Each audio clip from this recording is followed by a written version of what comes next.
toujours dans le domaine de la diabétologie, la lutte menée par l'ophtalmologue pour cerner la rétinopathie diabétique. C'est une communication qui sera présentée par Dr Taouri du service d'ophtalmo A de l'hôpital des spécialités de Rabat.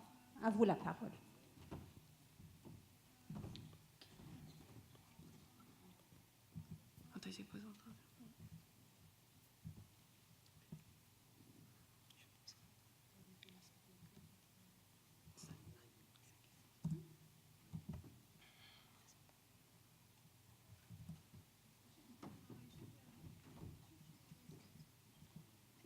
Chers maîtres, chers collègues, honorable assistance, permettez-moi de vous présenter un bref résumé de notre travail intitulé « La lutte menée par l'ophtalmologue pour cerner la rétinopathie diabétique ». Première cause de cécité dans le monde, tant dans les pays non développés que dans les pays développés.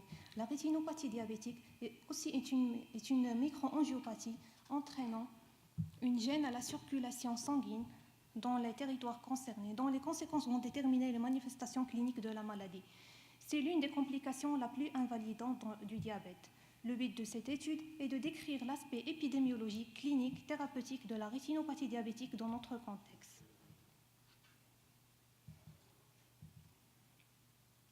Notre travail a consisté en une étude rétrospective ayant porté sur une cohorte de malades diabétiques adressés au service de l'ophtalmologie A de l'hôpital des spécialités de Rabat pour un examen de front d'œil dans le cadre de bilan de diabète. Tous les malades ont bénéficié d'un examen ophtalmologique complet et bilatéral et pour chaque patient inclus dans l'étude, nous avons relevé les paramètres suivants. Les résultats de notre étude étaient tels que durant cette période d'étude de 24 mois, 165 patients ont été colligés, 90 femmes et 75 hommes, dont l'âge variait entre 40 et 80 ans. Le diabète était de type 2 dans 80% des cas et de type 1 dans 20% des cas. Et la durée moyenne d'évolution était de 8 ans. L'hémoglobine moyenne était à 10,6%.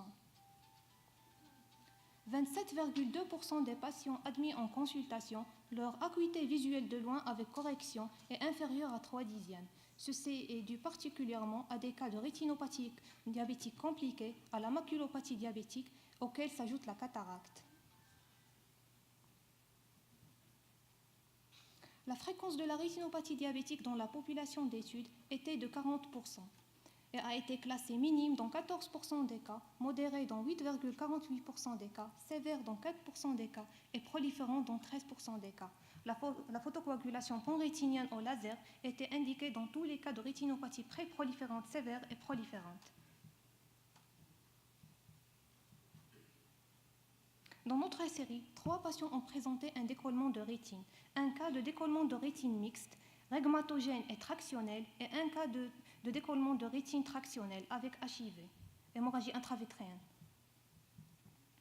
Et dans notre série aussi, 3 patients ont présenté une hémorragie prérétinienne rétro-hyaloïdienne et une hémorragie intravitréenne massive.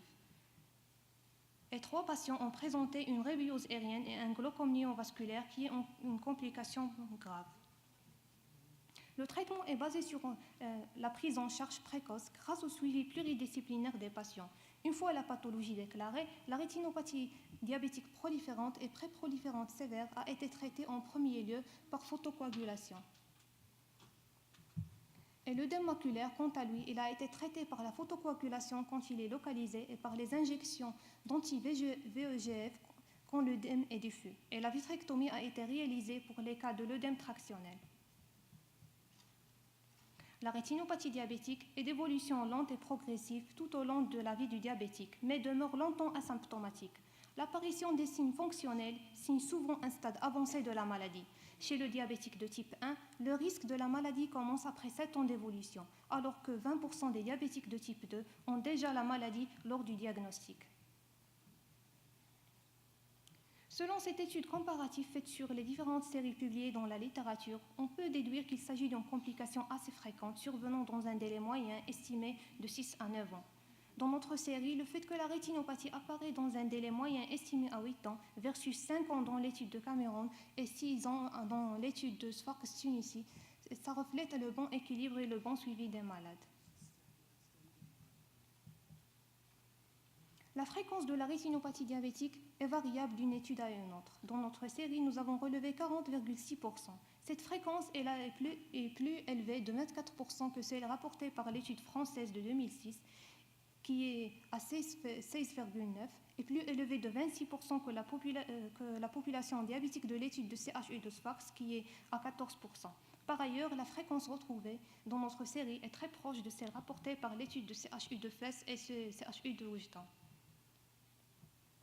En conclusion, nous retiendrons que la rétinopathie diabétique est l'une des complications dégénératives graves du diabète, potentiellement cécitantes, mais évitables par un dépistage précoce et un suivi régulier du diabète, d'où l'intérêt de sensibiliser les malades sur les conséquences en termes de l'équilibre glycémique.